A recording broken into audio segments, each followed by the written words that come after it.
Hello! Welcome to D3K's little chef channel. இன்னைக்கு என்ன recipe பார்க்க போறோம்னா, க்ரீமி அண்ட் சீஸியான ரெட் சாஸ் பாஸ்தா பார்க்க போறோம்.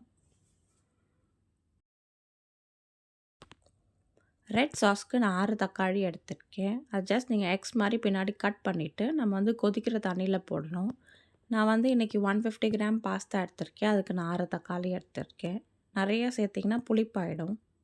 இப்போ கொதிக்கிற தண்ணியில் ஒரு 4லேருந்து 5 பல் பூண்டு, 2 காஞ்ச மிளகா அண்ட் நம்ம ஏற்கனவே கட் பண்ணி வச்சுருக்க தக்காளி இருக்கு இல்லையா, அதை வந்து நல்லா கொதிக்க விடலாம். கரெக்டாக நம்ம 10 நிமிஷம் கொதிக்க விடணும். இந்த ப்ராசஸ்க்கு பேர் வந்து பிளான்ச்சிங். பிளான்ச் ஆகிற டைமில் நம்ம வந்து பாஸ்தா ரெடி பண்ணிக்கலாம். அதுக்கு கொதிக்கிற தண்ணியில் 1 டேபிள் ஸ்பூன் அளவுக்கு உப்பு சேர்த்துக்கோங்க. 1 டேபிள் ஸ்பூன் எண்ணெய் சேர்த்துக்கோங்க. எண்ணெய் எதுக்கு சேர்க்குறோன்னா நம்ம பாஸ்தா வந்து ஒன்றுக்கு ஒன்று ஒட்டாமல் இருக்கும், அதுக்காக தான். நான் இன்றைக்கி 150 கிராம் அளவுக்கு மேக்ரோனி பாஸ்தா எடுத்திருக்கேன். நீங்கள் உங்களுக்கு எந்த பாஸ்தா அவைலபிள் இருக்கோ நீங்கள் அதை யூஸ் பண்ணிக்கலாம். கரெக்டாக 10 மினிட்ஸ் நல்லா கொதிக்க வைக்கணும். கொதிச்சதுக்கப்புறம் நம்ம ஜஸ்ட் கையில் அழுத்தி பார்த்தா வந்து கட் ஆகும். ஸோ நமக்கு வந்து அந்த ஸ்டேஜ்க்கு வந்து ரெடி ஆயிடுச்சுன்னு அர்த்தம்.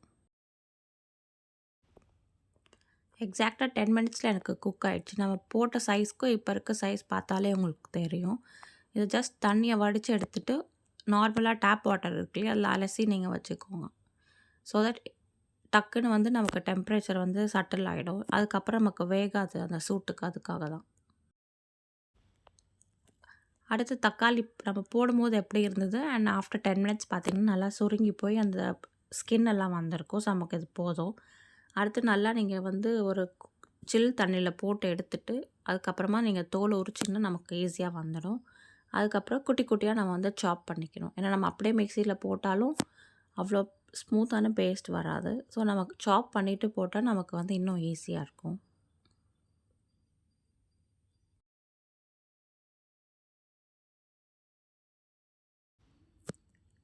எனக்கு கார்லிக் ஃப்ளேவர் பிடிக்குன்றதுனால நான் ஆட் பண்ணிக்கிறேன்.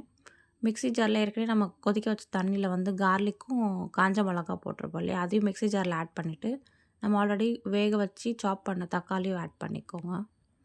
ஆட் பண்ணிவிட்டு தண்ணி ஊற்றாமல் நல்லா ஸ்மூத் பேஸ்ட்டாக அரைச்சிக்கோங்க. ஸ்பீட் மோடில் நல்லா கிரைண்ட் பண்ணி எடுத்திங்கன்னா நமக்கு ரெட் சாஸ் ரெடி. இதை வச்சு நிறைய ரெசிபீஸ் நம்ம பண்ணலாம். பாஸ்தா அண்ட் ரெட் சாஸ் வந்து ரெடி. இப்போ நம்ம எப்படி பண்ணணும்னு பார்க்கலாம். ஒரு பேனில் 2 டேபிள் ஸ்பூன் அளவுக்கு எண்ணெயும் 2 டேபிள் ஸ்பூன் பட்டர் சேர்த்துக்கோங்க. சேர்த்து பட்டர் நல்லா மெல்ட் ஆகணும். மெல்ட் ஆனதுக்கப்புறமா நம்ம ஆல்ரெடி நறுக்கி வச்ச பூண்டு இருக்குது 20 கிராம் அளவுக்கு, அதை சேர்த்துக்கலாம். பூண்டு சேர்த்திங்கன்னா நமக்கு ஃப்ளேவராகவும் இருக்கும் அண்ட் டேஸ்ட்டும் நல்லாயிருக்கும். அதுக்காக தான் நான் பூண்டு ஆட் பண்ணுறேன். உங்களுக்கு பூண்டு வேணான்னா நீங்கள் ஸ்கிப் பண்ணிக்கலாம். அதுக்கு பதிலாக நீங்கள் ஆனியன் கூட ஆட் பண்ணிக்கலாம். பட் நான் இந்த ரெசிபிக்கு ஆனியன் ஆட் பண்ணல. பூண்டோட ரா ஸ்மெல் போனதுக்கப்புறமா நம்ம ரெட் சாஸை வந்து அதில் ஊற்றிடலாம். ஊற்றிட்டு நல்லா வந்து திக் ஆகிற வரைக்கும் நம்ம வந்து குக் பண்ணணும்.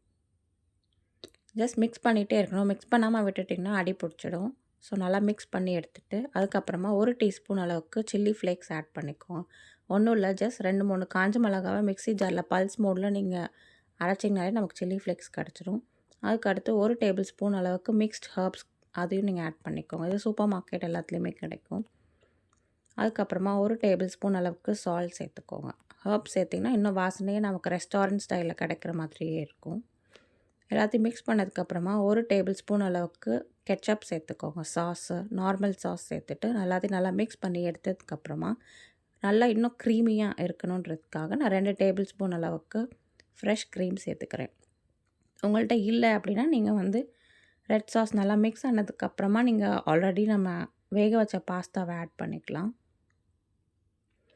இப்போ எல்லாம் மிக்ஸ் ஆனதுக்கப்புறமா நம்ம ஆல்ரெடி வேக வச்ச பாஸ்தாவை ஆட் பண்ணிவிட்டு நல்லா சாஸும் பாஸ்தாவும் மிக்ஸ் ஆகிற அளவுக்கு நல்லா நம்ம வந்து மிக்ஸ் பண்ணி எடுத்துக்கலாம்.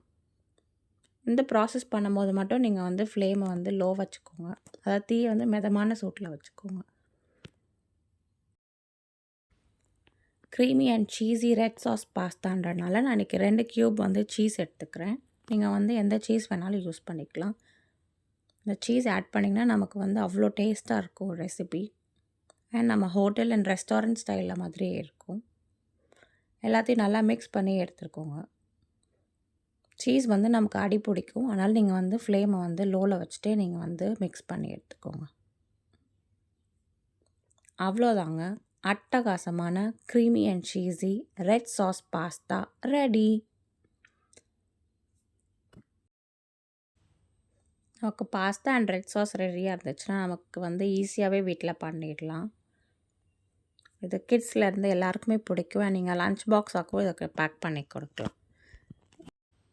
இந்த வீடியோ உங்களுக்கு பிடிச்சிருந்துச்சுன்னா லைக் பண்ணுங்கள், ஷேர் பண்ணுங்கள், சப்ஸ்கிரைப் பண்ணுங்கள் அண்ட் கண்டிப்பாக ட்ரை பண்ணிவிட்டு கமெண்ட்டில் சொல்லுங்கள். இன்னொரு வீடியோவில் பார்க்குறேன். Have a good day. Thank you. Bye.